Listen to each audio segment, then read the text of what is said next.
Assalamualaikum warahmatullahi wabarakatuh. Perkenalkan, nama saya Willy, saya dari Prodi Teknik Industri dengan nomor NIM 202205020078. Saya di sini ingin mempresentasikan rencana penelitian yang akan saya lakukan untuk menunaikan tugas pada mata kuliah metodologi penelitian, yaitu menyelesaikan dari judul hingga bab 1 hingga bab 3.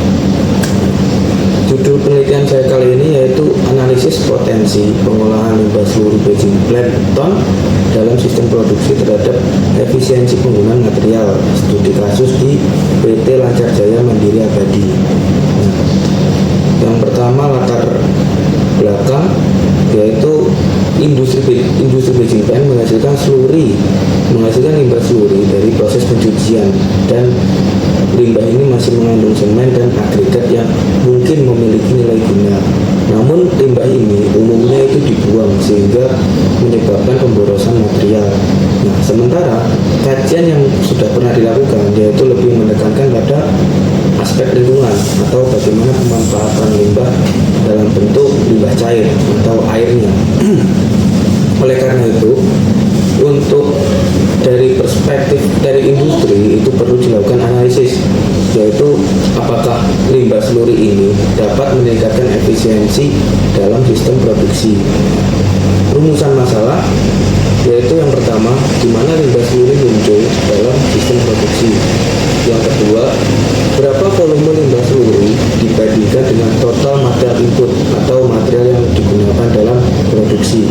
Yang ketiga, apa potensi material yang terkandung dalam limbah sluri tersebut. Yang keempat, bagaimana dampak pengolahannya terhadap efisiensi penggunaan material. Tujuan dari penelitian ini yaitu yang pertama, mengidentifikasi alur sistem produksi dan sumber limbah sluri. Yang kedua, menghitung proporsi limbah sluri terhadap input material. Yang ketiga, menganalisis karakteristik atau potensi material yang terkandung di dalam sluri. Yang keempat, menilai dampak pengolahan sluri terhadap efisiensi material.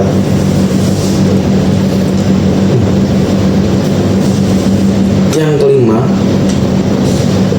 tentang batasan masalah pada penelitian ini. Yang pertama, penelitian ini hanya pada limbah sluri pada packaging plant beton. Yang kedua, penelitian ini tidak membahas rekayasa mutu beton atau bagaimana pengaruh mutu beton jika material ini digunakan. Yang ketiga, studi kasus hanya pada satu perusahaan, yaitu PT Lancar Jaya Mandiri Abadi. Dan yang keempat, analisis tanpa simulasi dan hanya analisis finansial perbandingan, yaitu membandingkan nilai finansial atau nilai ekonomi dari sistem pengelolaan sebelumnya dengan sistem pengelolaan yang limbah sluri digunakan, material yang terdapat di limbah sluri digunakan dalam sistem produksi. Yang kelima, periode produksi hanya pada periode tertentu, yaitu saat kondisi normal. Lalu, manfaat penelitian secara teoritis. Yang pertama yaitu pengembangan kajian sistem produksi dan aliran material. Yang kedua, penerapan material flow analisis pada industri beton. Manfaat praktis, yang pertama rekomendasi pengelolaan limbah sluri. Yang kedua, mengurangi pemborosan material dan biaya operasional. Yang ketiga, yaitu sebagai referensi bagi packaging plant yang sejenis atau mengalami permasalahan yang sama terkait limbah sluri. Nah, ini pada bab 2 tinjauan pustaka, yaitu packaging plant produksi beton ready mix, yaitu proses pengelolaan material dari bahan baku hingga menjadi beton siap pakai. Yang kedua, limbah sebagai material loss atau material sisa produksi yang terbuang dan tidak memberikan nilai tambah. Yang ketiga, yaitu neraca massa atau mass balance, metode untuk membandingkan jumlah material masuk dan keluar dalam sistem produksi.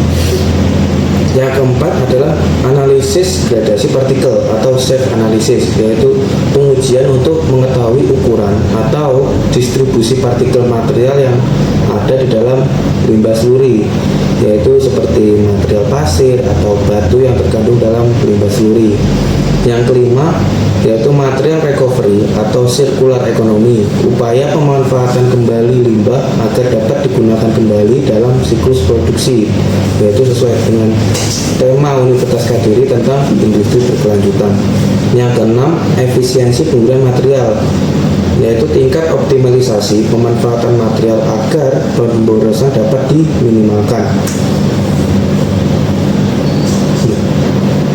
Ada penelitian terdahulu yang sudah dilakukan tentang limbah sluri. Yang pertama yaitu menunjukkan bahwa limbah sluri beton dapat dimanfaatkan kembali melalui karbonasi mineral untuk meningkatkan kuat tekan beton dan efisiensi material. Nah, penelitian ini lebih berfokuskan pada bagaimana limbah sluri ini dapat dimanfaatkan kembali dengan metode karbonasi untuk pada produksi dengan mutu beton tertentu. Nah, hal ini akan berpengaruh pada efisiensi penggunaan material pada mutu tersebut.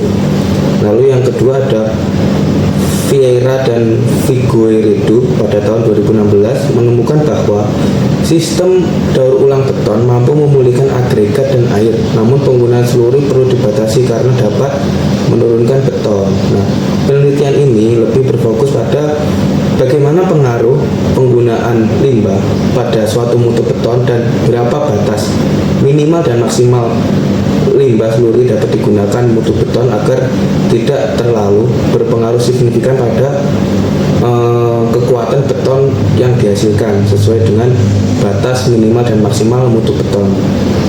Lalu ada Hossain dan kawan-kawan pada tahun 2017 membuktikan bahwa pemanfaatan sluri beton secara signifikan dapat meningkatkan keberlanjutan lingkungan dengan menurunkan energi dan emisi karbon. Nah, penelitian ini yaitu membandingkan bagaimana pemanfaatan sluri beton ini dapat berpengaruh pada keberlanjutan lingkungan, yaitu dengan menurunkan energi dan emisi karbon. Yang selanjutnya ada Martin et al. Tahun 2022 menyimpulkan bahwa pengelolaan limbah beton masih belum efisien, tetapi pengelolaan yang tepat dapat mengurangi biaya dan dampak lingkungan. Lalu yang terakhir ada Silva et al. Tahun 2025 menunjukkan bahwa semen anhidrat dalam limbah sluri dapat dipulihkan sebagai substitusi semen untuk menurunkan CO2. Nah, penelitian ini membahas kandungan semen yang ada pada limbah sluri masih mungkin memiliki nilai dan masih dapat dipulihkan sebagai substitusi semen dalam mutu beton untuk menurunkan emisi CO2. Nah, terus ada research gap atau gap penelitian, yaitu yang pertama, penelitian sebelumnya itu masih fokus pada aspek lingkungan. Yang kedua, masih minim untuk kajian kuantitatif tentang efisiensi material pada limbah sluri. Yang keempat, belum banyak studi pemanfaatan sluri dari sudut dari industri, karena rata-rata pada pembahasan tentang Beijing Plan atau tentang limbah yang dihasilkan oleh Beijing Plan beton itu dibahas oleh dari sudut pandang dari teknik sipil. Nah, selanjutnya ada jenis dan pendekatan. Nah, untuk penelitian ini menggunakan pendekatan kuantitatif dengan jenis penelitian deskriptif melalui metode studi kasus untuk menggambarkan secara objektif kondisi limbah sluri dalam sistem produksi Beijing Plan beton. Nah, untuk populasi dan sampel, penelitian ini dilaksanakan di PT Lancar Jaya Mandiri Abadi dengan waktu penelitian sekitar 6 bulan, yaitu dari periode Agustus tahun 2025 hingga Januari tahun 2026. Lalu teknik analisis data yang digunakan, yang pertama yaitu statistik deskriptif, yang kedua perhitungan potensi material sluri, yang ketiga analisis efisiensi penggunaan material, yang keempat perbandingan sebelum dan sesudah jika sluri dapat diolah menjadi material yang dapat digunakan. Nah, metode penelitian yang digunakan adalah yang pertama dari studi pendahuluan, kita observasi dan identifikasi awal munculnya limbah sluri. Lalu identifikasi masalah limbah seluri dalam produksi batching plant. Yang ketiga, studi pustaka, yaitu bagaimana metode yang digunakan dan landasan yang digunakan seperti sistem produksi, neraca massa, seluri, dan efisiensi. Selanjutnya kita perumusan masalah dan tujuan penelitian. Lalu pengumpulan data, kita lakukan observasi pada proses produksi, kita lakukan pengambilan sampel seluri, dan bagaimana perbandingannya dengan data produksi dan material yang digunakan atau harga pada setiap material yang mungkin terdapat atau terkandung dalam limbah seluri. Lalu pengolahan data, kita editing dan tabulasi dari data-data yang sudah ada. Nah, selanjutnya analisis data kita lakukan dengan statistik deskriptif, lalu perhitungan potensi material seluri dengan metode tadi agregasi self analysis, lalu analisis efisiensi penggunaan material, yaitu berapa potensi material yang terkandung dalam limbah seluri yang mungkin dapat kita daur ulang atau kita gunakan kembali untuk sistem produksi. Nah, lanjut ke pembahasan perbandingan sebelum dan sesudah pengolahan seluri. Jadi bagaimana nilai efisiensi dan bagaimana potensi material yang terkandung dalam limbah seluri dan berapa efisiensi yang terjadi bila material yang terkandung dalam limbah seluri ini dimasukkan ke dalam sistem produksi. Lalu kita selanjutnya ke kesimpulan dan saran hingga selesai. Kesimpulan yang didapatkan dari rencana penelitian ini yaitu penelitian ini diharapkan menghasilkan data kuantitatif mengenai limbah seluri, estimasi potensi material recovery, serta peningkatan efisiensi penggunaan material dalam sistem produksi. Berdasarkan hasil tersebut, penelitian ini diharapkan dapat memberikan rekomendasi pengelolaan limbah seluri yang lebih efisien dan berkelanjutan bagi industri beton ready mix. Mungkin itu saja yang dapat saya presentasikan untuk alur dari atau rencana dari penelitian ini, yaitu tentang bagaimana limbah seluri dapat dimanfaatkan pada sistem produksi batching dan beton.